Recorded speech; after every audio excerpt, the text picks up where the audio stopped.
جیسا کہ ہم سب جانتے ہیں کہ محرم کے دن چل رہے ہیں اور ان دنوں میں ہمارے کرسچن بھائی سبیلے لگا رہے ہیں اور ان کے ساتھ جلوس میں شریک ہو رہے ہیں۔ اسی طرح کراچی میں کرسچن سکاؤٹ بھی مذہب کا امتیاز کیے بغیر ان کے جلوس اور دیگر ایکٹیویٹیز میں سیکیورٹی دے رہے ہیں۔ کرسچن سکاؤٹ میں سے عرفان الیاس کا تعلق نہ تو سنی مسلک سے ہے اور نہ ہی شیعہ برادری سے، ان کا تعلق مسیحی برادری سے ہے، لیکن پاکستان کے سب سے بڑے شہر کراچی میں گزشتہ 12 سال سے وہ لگاتار محرم میں رضاکارانہ ڈیوٹی سے انجام دے رہے ہیں۔ ان کا کہنا ہے کہ ہم الگ مذہب، الگ فرقے اور الگ قوم سے ہیں۔ ہم 30-40 نوجوان ہتھیلی پر جان لے کر یہاں موجود ہوتے ہیں۔ یہاں ہمارے لیے سربلندی کا مقام ہوتا ہے۔ نجی شعبے میں ملازمت کرنے والے عرفان بتاتے ہیں کہ شروع میں ان کے اہل خانہ انہیں رضاکارانہ کام سے روکا کرتے تھے۔ یہ وہ وقت تھا جب 2009 میں 10 محرم کے ایک جلوس پر خودکش حملہ ہوا تھا جس میں 4 سکاؤٹ ہلاک ہوئے تھے۔ عرفان مسیح کہتے ہیں کہ گھر والے کہتے ہیں کہ مت جاؤ کیونکہ وہ واقعہ انہی دنوں میں ہوا تھا، لیکن وہ بتاتے ہیں کہ آہستہ آہستہ ان کے گھر والے ان کے رضاکارانہ خدمت کے جذبے کے آگے ہار مان گئے، لیکن ان کے لیے خطرات ابھی بھی ویسے ہی ہیں۔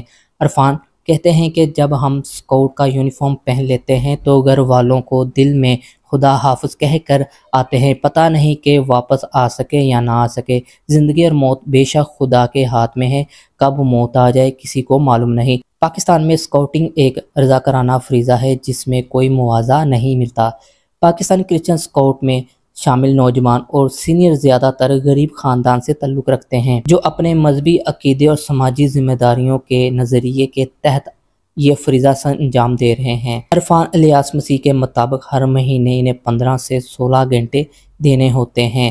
یاد رہے کہ کراچی میں 2009 کو 10 محرم کے جلوس پر خودکش حملے میں 4 سکاؤٹ ہلاک ہوئے تھے، جس کے بعد 2011 میں بھی نمائش چرنگی پر سکاؤٹس کے کیمپ پر فائرنگ میں 2 سکاؤٹ ہلاک ہوئے تھے، اس لیے یہاں پر سکاؤٹنگ کو ایک پرخطرناک ذمہ داری سمجھا جاتا ہے۔ پرویز آفتاب پاکستان کرسچن سکاؤٹ کے گروپ ہیڈ ہیں، وہ سرکاری ملازمت سے ریٹائرمنٹ لے چکے ہیں۔ وہ بتاتے ہیں کہ عاشورہ کے اس دھماکے میں ان کے 2 ساتھی زخمی ہوئے تھے۔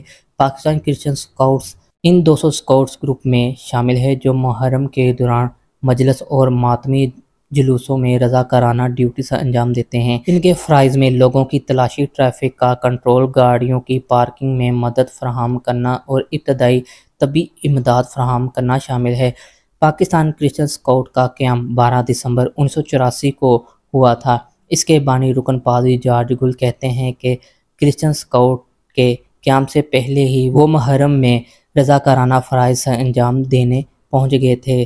کراچی میں نمائش کے علاقے میں اماں بارگاہ، شاہ خسارہ اور نشتر پارک میں 10 روز مجلس کے دوران لوگوں کی معاونت اور نگرانی بھی سکاؤٹ کی ذمہ داریوں میں شامل ہے۔ کراچی کی مرکزی شاہراہ MAA جنار روڈ ماتمی جلوسوں کی روایتی گزرگاہ ہے۔ 8 محرم سے 10 محرم تک نشتر پارک سے جلوس برآمد ہوتے ہیں جو حسینیہ ارانیہ اماں بارگاہ خادار پر اختتام پذیر ہوتے ہیں۔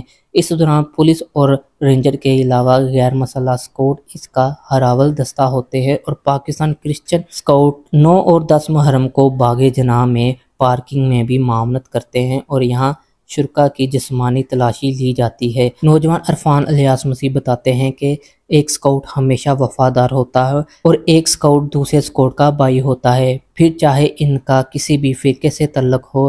جسے امامیہ سکاؤٹ والے ہمارے بھائی ہیں، جو خدمات وہ انجام دے رہے ہوتے ہیں ہم بھی ان کے ساتھ وہی خدمات انجام دے رہے ہوتے ہیں۔ پرویز آفتاب 1984 سے سکاؤٹ سے وابستہ ہیں۔ ان کے بقول سکاؤٹ مذہب سے بالاتر ہو کر انسانیت کی خدمات کرتا ہے اور مذہب ہم آہنگی کا پیغام دیتا ہے۔ انہوں نے کہا کہ ہم بلا تفریق، بلا امتیاز، ہر مسلک، ہر فرقے میں اپنی خدمات سے انجام دیتے ہیں۔